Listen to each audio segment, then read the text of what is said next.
Hi everyone, and welcome to the first lesson of my back wheel balance series. Now in this lesson we won't be covering any back wheel balance techniques at all. The first session we'll be doing is talking about some safety.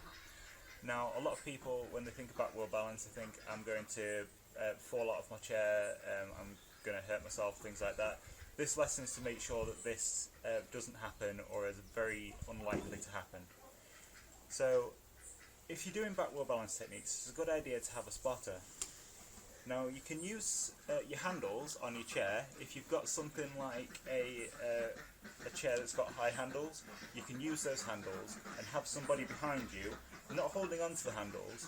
What you don't want in a spotter is someone who's going to affect your balance while you're doing your techniques. So if you've got somebody behind you, don't have them hold the handles, have their hands near the handles so that if you were to tip back, they can grab the handles.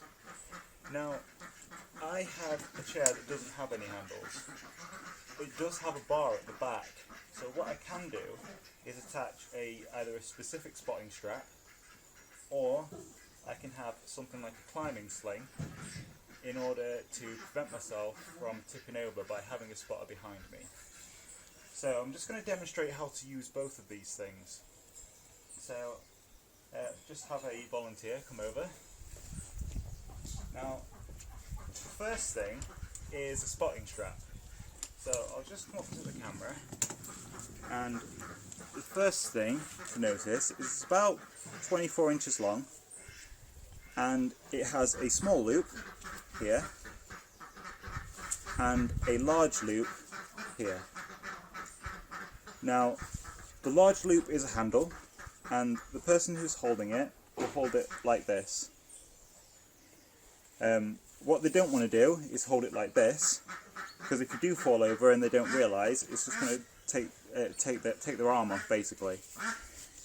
So what you do is you take the strap and you put the strap around the thing that you want to hold. So that would be the thing at the back, the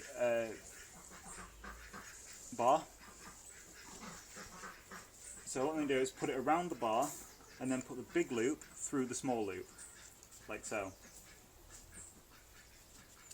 And then that will hold in place.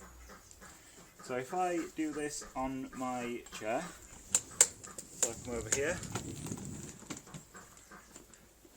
and I'm just going to put it on myself. So I put this through here like this, pull it through, put the big loop through the small loop, and then this should hold and pull tight. So if I just ask you to hold this. Okay, so what I'm going to do is inform the person that is spotting me on what's going to happen. So what I'm going to do is do a bit of a back wheel balance, and then what I'm going to do is over tip. Okay.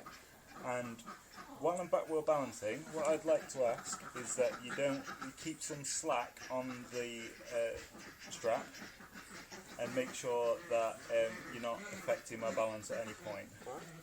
Fantastic. So I'm going to do a little bit of back wheel balance now.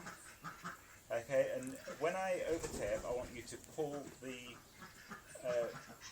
strap upwards and basically right me down so that my casters touch the floor.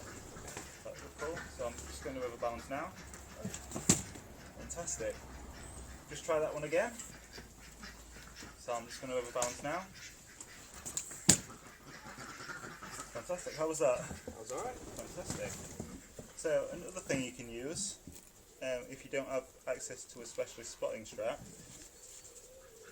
is a climbing sling.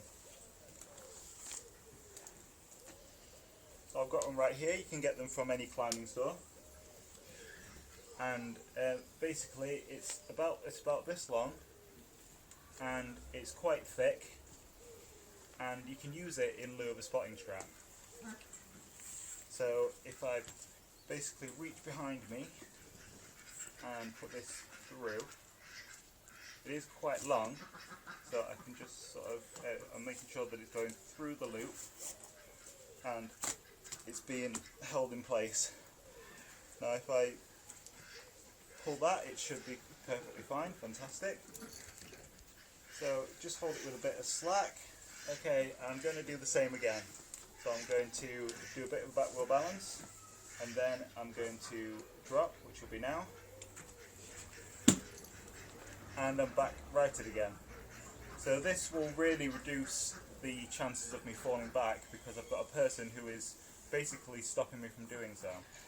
So I hope you found this video helpful, and yeah, hopefully you'll stay and look at some back wheel balance techniques.